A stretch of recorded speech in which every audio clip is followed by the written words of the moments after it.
So I've got the one that's textured and I've got the one that was just regular dry brush. I'll use the dry brush one first. Drag it into Photoshop. What I need to do is to turn it into just a completely black and white type illustration. So in my layers, I'm going to turn on a couple of different adjustments that'll turn everything into just straight black and white, not even shades of gray, black and white. The first adjustment that I turn on is my black and white adjustment, and that'll just kind of get rid of everything, turn it gray. The second thing I want to do is to turn on a levels adjustment. With levels, this will allow me to adjust the kind of the midtones, to make everything darker, to make everything lighter. And I'll pull out my properties so y'all can see what's happening with this one. So as I drag in my darker level, you can see the darks, of course, get darker. I can let my whites be a lot lighter, so I'm starting to lose a little bit of the detail. And then you start playing around with the midtones. Do you want this to be a really, really dark type brush, or do you want this to be a little bit lighter? This is where those midtones kind of come in. I think this is pretty good, pretty close to where I want it to be. Maybe like it a little bit darker. But I'm still keeping some of that texture where it looks like the stroke has been dragged across my page. All cool? The last thing that I do, I add one more levels adjustment, and that's the threshold one. The threshold is at the very bottom center of your adjustments. And this one turns everything into just black and just white. It's kind of like the levels, but if it only had black and white.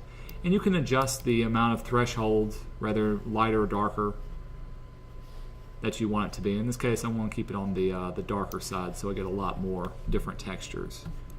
And this is what we're working for. So this is what the brush will look like once we vectorize the entire thing.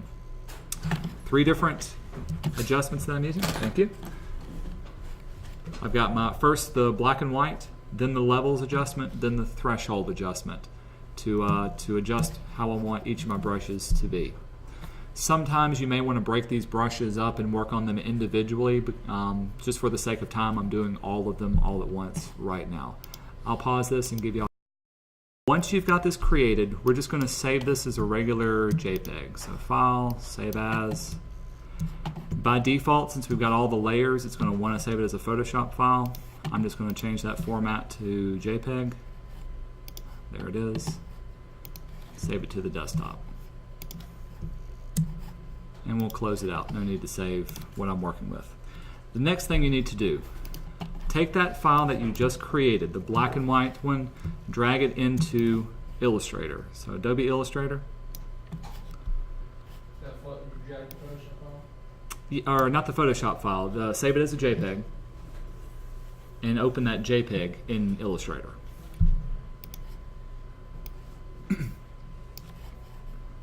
Alright. If you are in Illustrator and you literally drug the JPEG into here, if you open up your brushes palette, first of all you'll notice you don't have your default brushes created. That's because you didn't open up an Illustrator document, you opened up a JPEG document. And so it's going to do some funny things with the brushes. We're not going to worry too much with that. The first thing we need to do is to vectorize this particular image.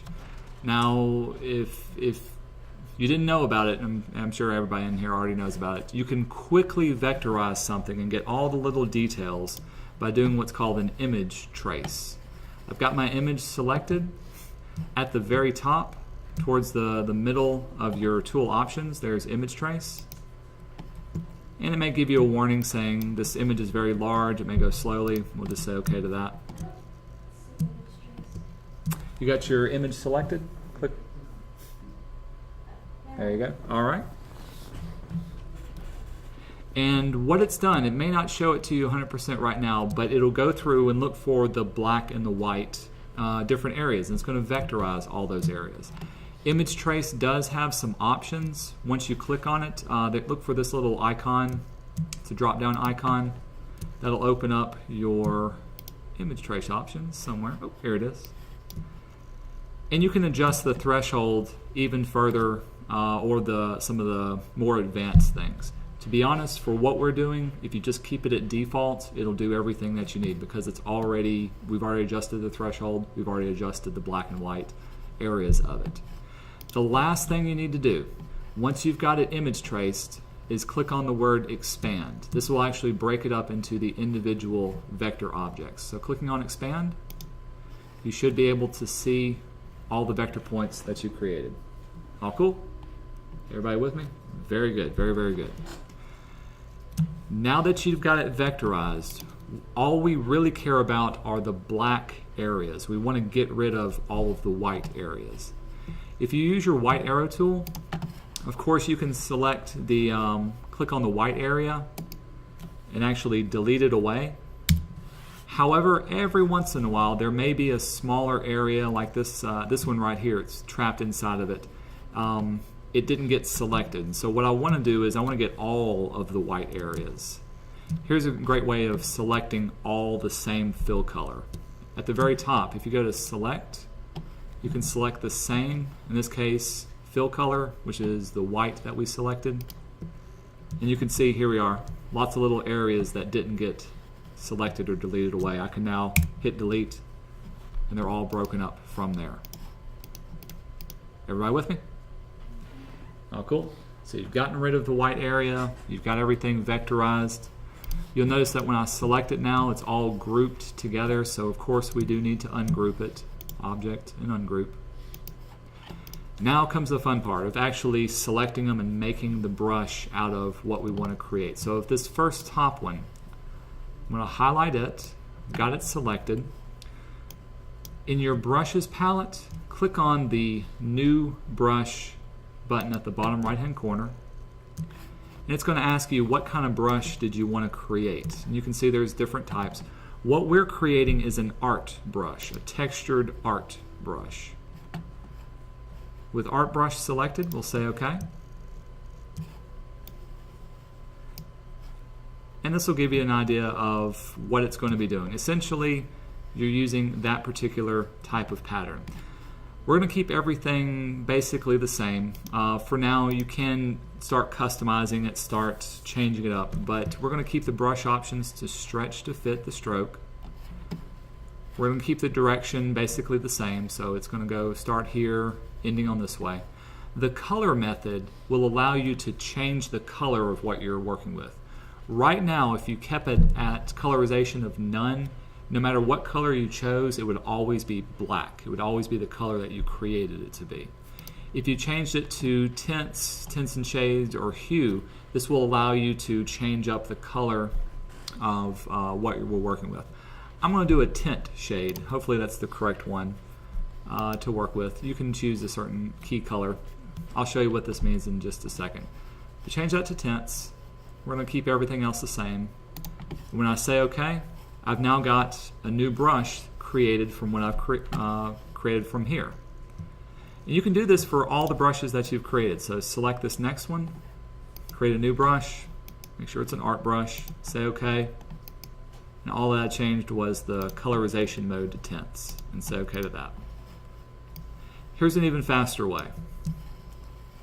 I've got my third one selected. If you click and drag it into the brushes palette, it'll automatically ask you what kind of brush you want to make, and we can choose art brush and move on from there as well. So I'll take a moment, vectorize. To create a watercolor kind of brush, Illustrator will recognize an opacity change in a brush. So what I'm going to do is I'm going to select this one. This will be my, say, my base color, my lightest type color. In my transparency, where's my transparency thing? Here we are. I'm going to drop the opacity down to something like 30%, so it's just a 30% opaque. And I'll kind of put another one on top of here. Make that opacity, make that 40%. Maybe this one, we'll scale it in, will also be 40%. You can see how they're starting to blend together. Maybe this very, very last one, when I put it on top, we'll keep that one at 50%. So you can see it looks kind of like a watercolor or something that's a little bit watered down type of opacity, especially once they're layered up. So you do that and just let all of it to To drop the opacity to it. Yep. And you can select it. With all of those selected, I can create a new art brush and do the same thing as well. Change it to tints, and we'll say OK. And so now that brush has been saved as a opacity or quote watercolor kind of effect brush. So with these created, you can change your stroke color to whatever you want it to be. In my case, I've got it red. Choose your brush, and if you use your brush tool, you can now paint in red. In this case, I've dropped my opacity for this one down to 50%, but works the same. Got that particular one, I can build it up and work with everything. Same way for my watercolor type brush. Put it back to 100% opacity.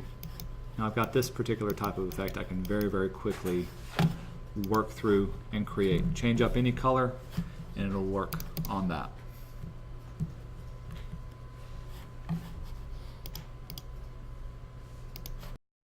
Whatever size that your first brush was created, that's the quote default 100% size of it. So if I use my paintbrush and I start to paint with that particular brush, you can see it's exactly the same. But if I look in my stroke size, I've got it at 1 point. Well, 1 point is the 100%. If I wanted it to be set to 2 point, my stroke will be twice as big as it was before. If I set it at half of a point, I can actually make my strokes half the size. So don't be confused about the point size for whatever brush that you have. That's just the 1 point is 100% of the original size. So if you have, if you vectorized this brush or vectorized a shape that's really, really big, once you start painting with it, it's also going to paint very, very big as well. So you kind of want scale it down to what you think you would want it to be first, then set the brush up to be that 100% size. Save your brushes once they've been created. In the brushes palette, at the very top right hand side is a little clicker dealy. At the very bottom, you can choose Save Brush Library. And essentially it's going to ask you to save in an Illustrator file because the Illustrator file is what it's saved in. But I'm just going to call these grunge brushes. And the extension is .ai. We'll say save.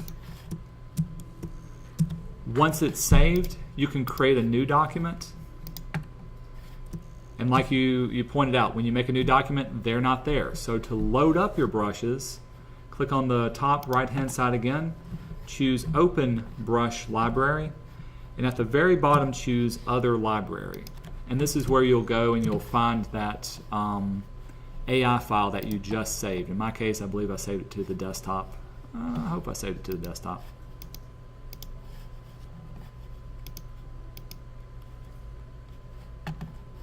Probably under my documents. Huh.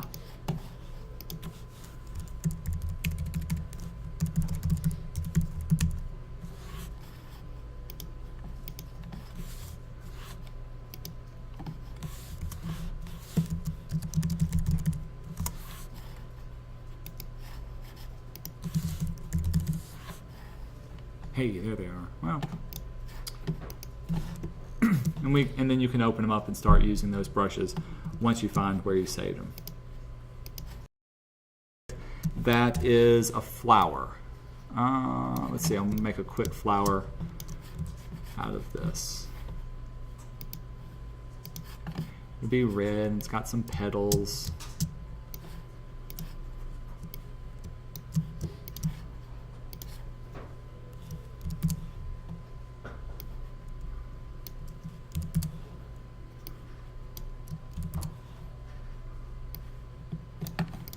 So there's my flower, and it's got a stem.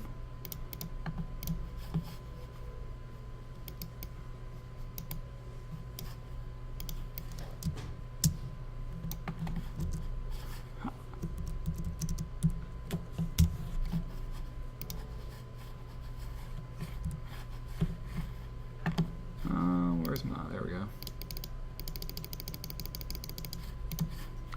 And maybe it's got a leaf down here at the bottom.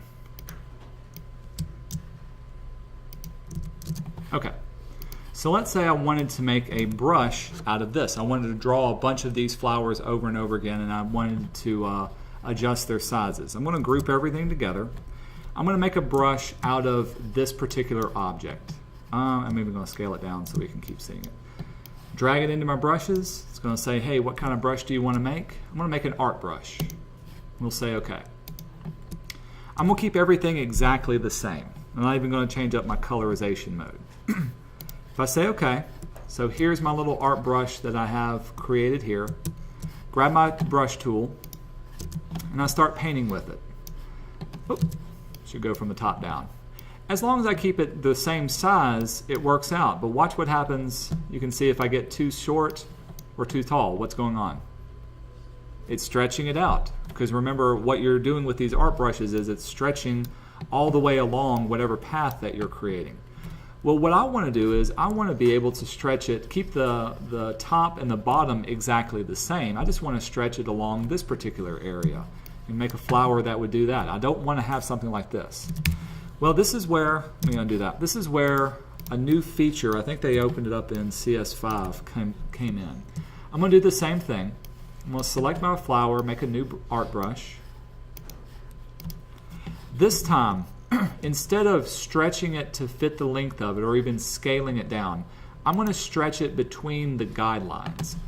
And this is where your little preview comes in. Notice I've got two guidelines, one at the top and one at the very bottom of where I'm at. This is telling me what line do I want to stretch my object in between. And I can adjust these guidelines to bring it down. So in other words, I want it to only stretch between here and here. Everything else will not be stretched at all. Let's actually bring this up a little bit just to make sure I don't get everything. So it's stretching between the guidelines. I'll keep everything else the same. Actually, I'm going to adjust the starting point. Now I've got my other brush that I've created. When I choose that brush, and I start to paint with it, upside down, that one works out okay. But if I get longer, well, you can see it's actually just adding on to my brush, but keeping the top and bottom exactly the same. So this is a great way of quickly creating different sized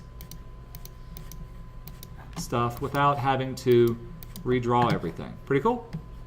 That's what the stretch proportionally allows you to do. So very quickly, I've got fill the flowers, fill the different stuff, and it doesn't distort what I'm working with. The rectangle, you'll notice that inside here, it's pretty much even. What's on this side and on this side is exactly the same.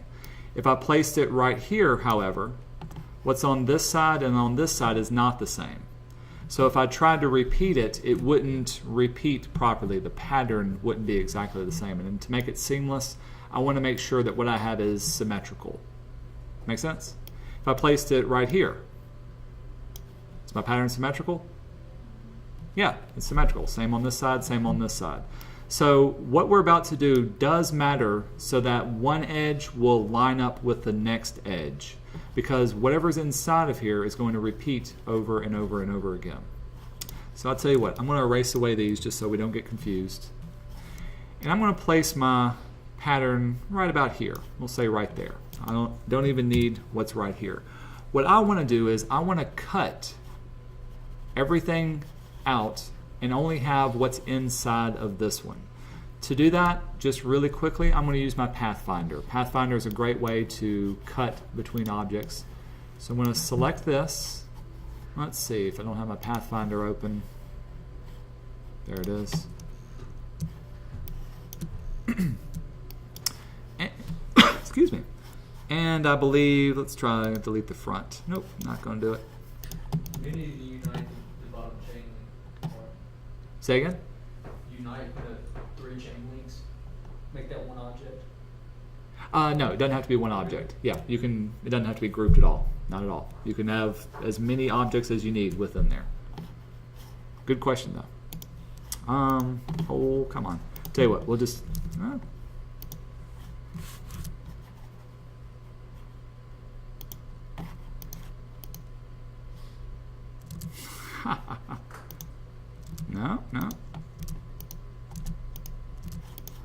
Maybe this has to be behind it. Let's try this again. Working without a net here. Tell you what, I'm going to hit this Pathfinder. It's going to break everything apart, but it will allow me to delete everything away. And essentially what I want to do is get that back into normal.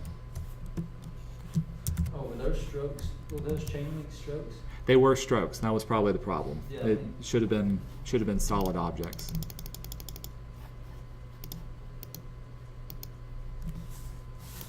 Haha, tell you what, let's try that again.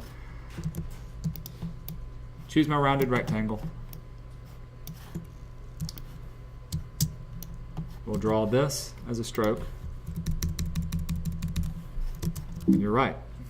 The inside of it, this side was not a stroke. I should have had this as a solid object. Same way for this one too. If you didn't know, if something is just a stroke, in other words, there's no fill, with it selected, you can go to Object and Expand. And this will ask you to expand it from a stroke into a filled object. So now everything is just a solid fill object that I'm working with. Now let's try my rectangle tool again. I'm sorry about that. Got it selected, got everything on top of it. Let's see if it'll cut itself out. Alright, got it cut. Now I can delete everything away that I don't need. That side, all of this. Good stuff. Okay. Even though it's not 100% symmetrical, what I'm mainly concerned is that this side will line up with this side. Because watch what will happen once I create a brush from this one. Let's select my object. We'll drag it into my brushes. And in this case, we're going to call it a new pattern brush. And we'll say OK to it. With pattern brush, there's a couple of things we need to pay attention to. We'll keep most of everything the same. This is what we're working with. What I've got created, you can see what edge or what part of it it'll be in once we're creating it. Right now, I'm going to keep it original, and it's only going to go along this part of the line, the straight edge of the line. Later, I'll show you how to add corners to what we're working with. So, with that, I'll say OK. I've now got it saved as a brush in itself. Let's choose my paintbrush and work with it. Click and drag, and automatically I've got a chain that will follow that edge. What it's doing is it's repeating this pattern from one edge to the other edge. And you can see it's also curving it along as well. You can tweak this and get a little bit better results for what you're working with, but it's a great little simple way of drawing chain, drawing rope, drawing things that repeat themselves. Where it falls apart is when you place it inside of an object. Let's say I wanted to apply it to this square. Well, it works along the straight edges, but what I want to do is to give it the corner sides of it. And we'll actually need to create these corners to work with.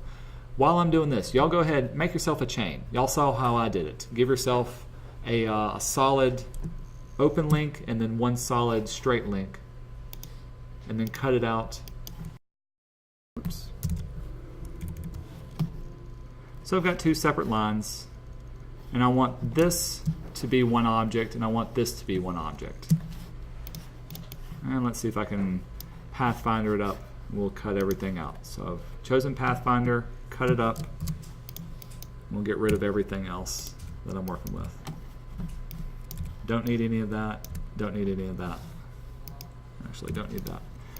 What I want is for this to be one object, and I want this to be one object. Does that make sense? So I've got this one, and I've got this one to be my corner piece. Here's the key. Here's the secret. I'm going to save these not as brushes, but as swatches. So with my swatches palette open, I'm going to drag this one into here, and it's actually going to save it as a pattern. That's okay. I'm going to save this one as a pattern as well, dragging it into there. So I've got two different patterns that I've created. Now let's have some fun. Let's make the new brush. Choose Pattern Brush. Say OK. And in this case, this is where you can choose what you want to go and where. So for instance, I know along the straight line, I wanted that to be that second pattern. Oops, excuse me, the first pattern that I created. So it looks like this. As far as the corner edges would go, I'm going to select this one That's where I wanted the second pattern, that turn, to be.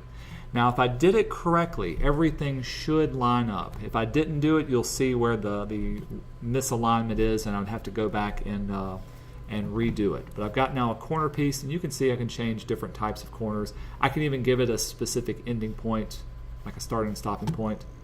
We'll say okay to that one. Say okay. So I've got it saved. Here's my new brush now. Notice I've got a little corner piece saved into it.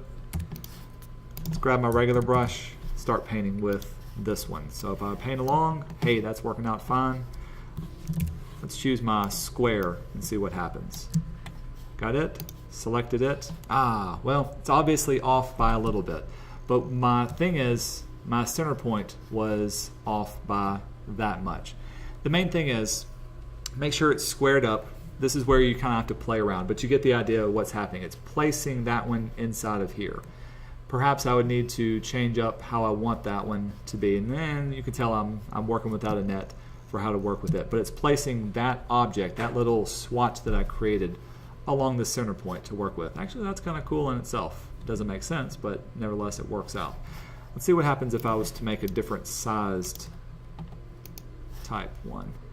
But if I changed it up, maybe I can make it align itself. Probably not. No, it's just stretching and adding more on to fit to it. If I did want to change some of the other ones, let's approximate it to path. It's not going to work. Adding space doesn't work either. But nevertheless, you get the idea. It does take a little bit of playing around when creating pattern brushes, but these are great little ways of creating things that repeat over and over again for this particular type of brush. A couple of ones are kind of exactly the same. The Calligraphy Brush, if you haven't gotten into it, it's probably the simplest one. With this one, just like with calligraphy, you can change the roundness of your brush and also the size of it, the angle of it. If you have a Wacom tablet, and that's kind of the best part about using it, you can also change how this works based on the pen pressure or the direction that your pen is moving in.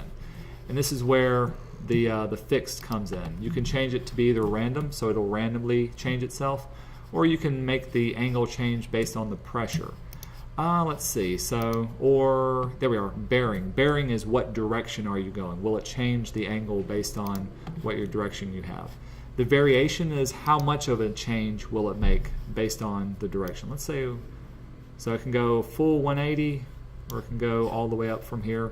The roundness, let's make it random. We'll give it a little bit of a variation between the size randomness. Not much, and maybe we'll have some size randomness to it as well. Or the pin pressure. I don't have my pad set up right now, but if I had a pin pressure to be larger or smaller, that's what pressure would allow you to do. Let's make it random, see what happens. We'll say okay. I've got my new brush saved up here, so with my brush tool selected, I can click and drag. And it's essentially going to give you a calligraphic type brush as I'm painting.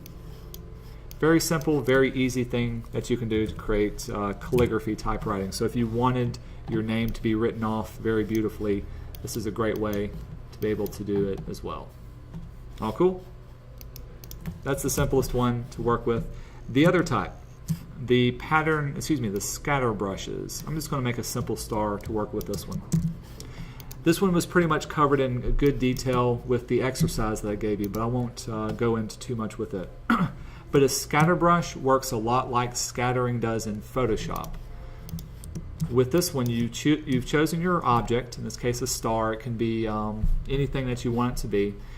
You can scatter it along the line that you draw. And you can also give it some variation with what you're working with. I'm just going to say okay for this one. This is how I like to create scatter brushes. First, define your brush, just like I did, then go back and actually paint with it. Now, when I go to edit my brush by double-clicking on it, I can see the changes and what they will look like. It'll give me an idea.